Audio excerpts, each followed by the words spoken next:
Hello, ഓണമൊക്കെ ആയിട്ട് ഒരു ക്യാരറ്റ് അച്ചാർ റെസിപ്പി ആയിട്ടാണ് ഞാൻ വന്നിരിക്കുന്നത്. അപ്പോൾ എല്ലാവരും ഓണത്തിന് അച്ചാറൊക്കെ ഇട്ട് തുടങ്ങിയിട്ടുണ്ടാവും. നമുക്കപ്പോൾ ഈ ഓണത്തിന് സ്പെഷ്യലായിട്ടൊരു ക്യാരറ്റ് പിക്കിൾ ഉണ്ടാക്കാം. അപ്പോൾ ഇതങ്ങനെ ഷോപ്പിലൊന്നും കണ്ടിട്ടില്ല കേട്ടോ, നമുക്ക് വീട്ടിലുണ്ടാക്കി മാത്രമേ കഴിച്ചിട്ടുള്ളൂ.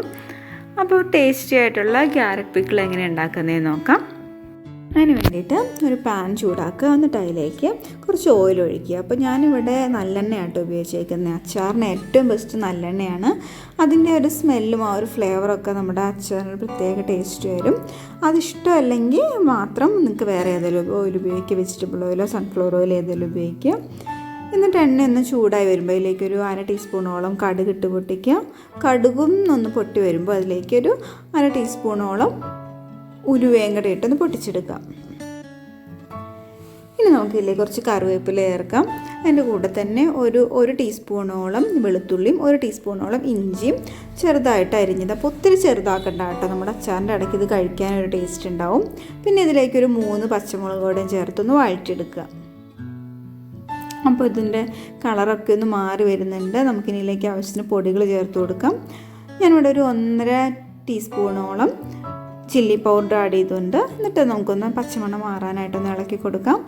പിന്നെ ഞാനിതിലേക്ക് ഒരു 1 ടീസ്പൂണോളം അച്ചാർ പൊടിയും കൂടെ ആഡ് ചെയ്യുന്നുണ്ട് കേട്ടോ. അപ്പോൾ ഇത് ഓപ്ഷനിലാണ്, പിക്കിൾ പൗഡർ ആഡ് ചെയ്തില്ലെങ്കിലും കുഴപ്പമില്ല. പിന്നെ നമുക്ക് നല്ലോണം ഒന്ന് മിക്സ് ചെയ്തതിന് ശേഷം ഇതിലേക്ക് ആവശ്യത്തിന് ഉപ്പും കൂടെ ചേർത്ത് കൊടുക്കാം. എന്നിട്ട് ഇതിലേക്ക് നമ്മൾ അരിഞ്ഞ് വെച്ചിരിക്കുന്ന ക്യാരറ്റ് ചേർക്കാം. അപ്പോൾ ക്യാരറ്റ് ഇതുപോലത്തെ നീളത്തിലുള്ള കഷ്ണങ്ങളായിട്ടാട്ടോ അരിഞ്ഞേക്കുന്നത്. അപ്പോൾ ഒത്തിരി കനം കുറയ്ക്കാണ്ട് കുറച്ച് കട്ടി തന്നെ അരിയണം. എന്നിട്ട് നമുക്കിത് ഈ എണ്ണയിൽ കിടന്ന് തന്നെ ഒന്ന് കുക്കാവണം. അപ്പോൾ അതിന് വേണ്ടിയിട്ട് ഒരു 5 മിനിറ്റോളം ഒന്ന് മൂടി വയ്ക്കുന്നുണ്ട്.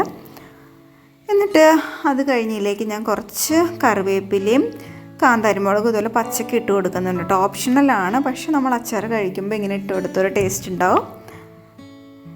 എന്നിട്ട് അതും കൂടെ കൂട്ടി നല്ലോണം ഒന്ന് മിക്സ് ചെയ്യാം. പിന്നെ ഇതിലേക്ക് കായം ചേർത്ത് കൊടുക്കാം.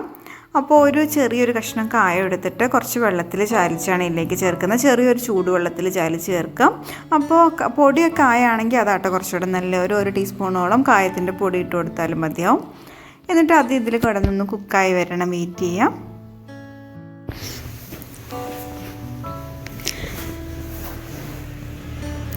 അപ്പോൾ ഇത് നമ്മുടെ അച്ചാർ ഏകദേശം റെഡിയായി വരുന്നുണ്ട്. ഇനി നമുക്ക് വേണ്ടത് കുറച്ച് കടുകും ഉലുവയും കൂടെയും പൊടിച്ചതാണ്.